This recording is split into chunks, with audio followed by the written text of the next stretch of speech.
안녕하세요. 새날을 허락하신 하나님을 찬양합니다. 다 같이 우리 기도드리겠습니다.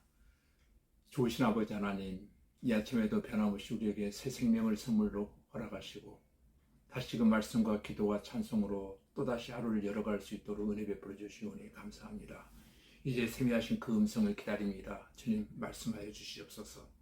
허락하신 말씀이 우리 영혼에 꼭 필요한 말씀 되어질 줄로 믿사옵고 예수님 이름으로 기도하옵나이다. 아멘. 네, 이 시간 우리에게 주신 하나님 말씀은 사무엘상 11장 1절로 5절까지 제가 읽어드리겠습니다. 암몬 사람 나하스가 올라와서 길르앗 야베스에 맞서 진침해 야베스 모든 사람들이 나하스에게 이르되 우리와 언약하자. 그리하면 우리가 너를 섬기리라 하니 암몬 사람 나하스가 그들에게 이르되 내가 너희 오른 눈을 다 빼야 너희와 언약하리라. 내가 온 이스라엘을 이같이 모욕하리라. 야베스 장로들이 그에게 이르되 우리에게 이래 동안 말미를 주어 우리가 이스라엘 온 지역에 전령을 보내게 하라. 만일 우리를 구원할 자가 없으면 내가 나아가리라 하니라. 이에 전령들이 사울이 사는 기브아에 이르러 이 말을 백성에게 전하며 모든 백성이 소리 높여 울더니 아침 사울이 밭에서 소를 몰고 오다가 이르되 백성이 무슨 일로 우느냐 하니 그들이 야베스 사람의 말을 전하니라. 아멘. 예, 지금 허락하신 말씀을 중심으로 해서 하나님의 영에 크게 감동되면이라는 제목으로 하나님의 말씀을 나눌 때 저와 여러분도 하나님의 영이 우리에게 크게 감동되어지는 귀한 역사가 있었으면 참 좋겠습니다. 오늘이 바로 그와 같은 은혜와 축복과 성령 충만의 한날이 되어지기를 간절히 소원합니다. 하나님께로부터 소명을 받은 사울이 드디어 제비뽑기를 통하여 이스라엘의 왕으로 선출은 되었지만 일부 백성들로부터 아직 그 왕권을 완전히 인정받지 못하는 처지에 놓이게 되어집니다. 그러나 이제 하나님께서 본격적으로 사울이 이스라엘의 왕으로 인정받을 수 있도록 하기 위한 한 계기를 하나님께서 마련하시는 장면을 우리가 보게 되어질 것입니다. 순전히 하나님의 작품입니다. 사울을 왕으로 세워가는 전 과정을 보면 그 이면에 성령의 역사하심이 있음을 우리가 보게 되어질 것입니다. 사무엘상 10장 6절에도 여호와의 신이 크게 임했고 10절에서도 하나님의 신이 사울에게 크게 임했다라고 기록하고 있습니다. 오늘 6절 말씀에도 보니까 사울이 이 말을 들을 때 하나님의 영에게 크게 감동되며 그의 노가 크게 일어나라고 기록하고 있습니다. 그런데 여러분 재미있는 것은 사울에게 임하는 성령을 묘사할 때 크게 임하였다라고 표현하고 있습니다. 이것은 권능으로 임했다라고 하는 것을 말하고 있는 것입니다. 그렇습니다. 저와 여러분이 성령을 받으면 권능이 있는 사람이 되어집니다. 성령 충만하기 전에 사울은 비록 왕으로 추대는 되었지만 비류들의 멸시에 잠잠할 수밖에 없는, 그래서 고향으로 돌아가 농사일이나 할 수밖에 없는 아주 나약한 인물에 불과했습니다. 그러나 성령 충만하게 되어지자 그는 강한 카리스마를 발휘하기 시작합니다.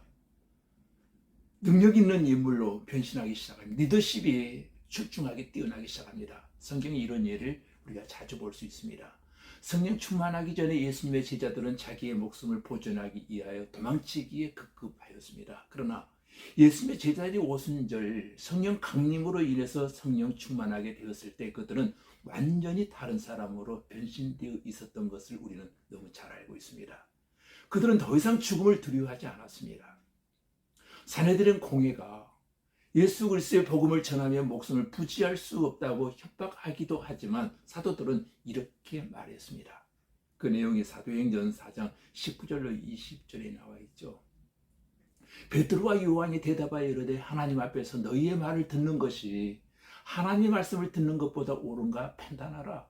우리는 보고 들은 것을 말하지 아니할 수 없다 하니, 여러분 어디서 이와 같이 담대한 힘이 나왔을까요? 능력이 나왔을까요?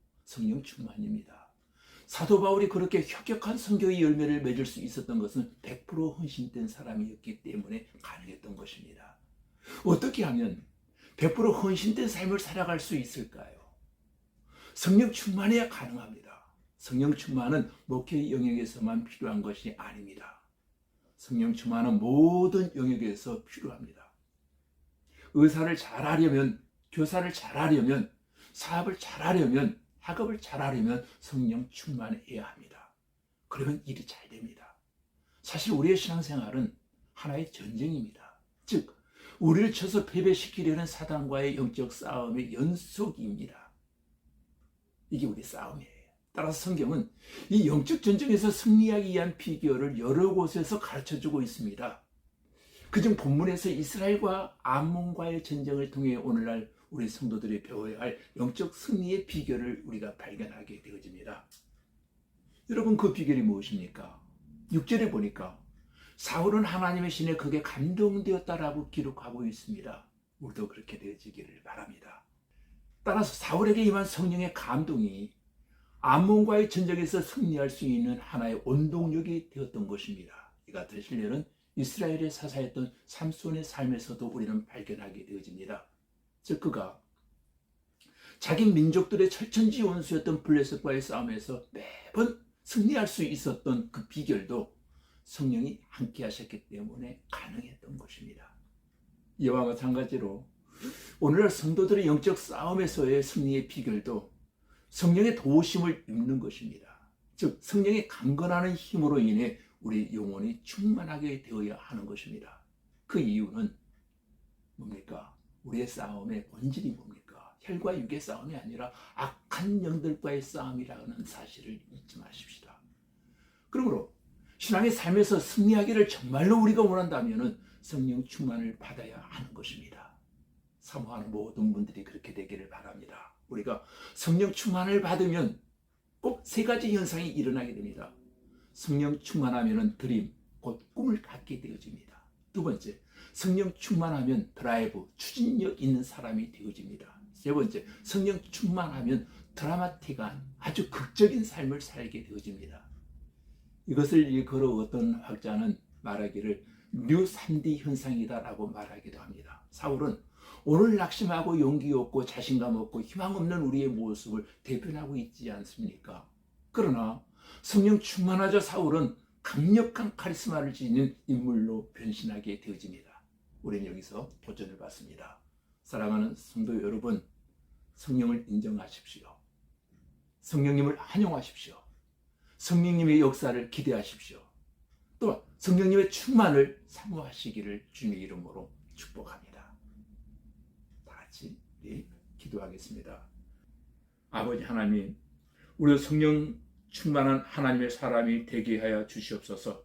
예배도 성령 충만한 예배를 드리게 하시고, 헌신도 봉사도 섬김도 성령 충만으로 하게 하시고, 무엇보다도 주님의 지상 명령인 전도를 위한 성령 충만받아 영혼 구원에 힘쓸 수 있게 하시고, 성령 충만함으로 꿈을 갖게 하시고, 성령 충만함으로 추진력을 갖게 하시고, 성령 충만함으로 드라마틱한 극적인 삶을 살아갈 수 있도록 하나님 우리의 가는 길을 인도하여 주시옵소서. 우리 모두가 성령을 사모하며 성령을 인정하며 성령을 환영하며 성령의 역사를 기대하며 성령의 임재에 민감한 성도들이 다 되게 하시고 성령이 인도하시는 역사를 늘 체험하며 살게 하여 주시옵소서. 주님의 몸된 교회와 우리의 가정에 성령이 자유롭게 역사하도록 성령을 제한하지 않게 하여 주시옵소서. 오늘도 성령님의 통치 속에 살아가기를 원하오며 예수님 이름으로 기도하옵나이다. 아멘.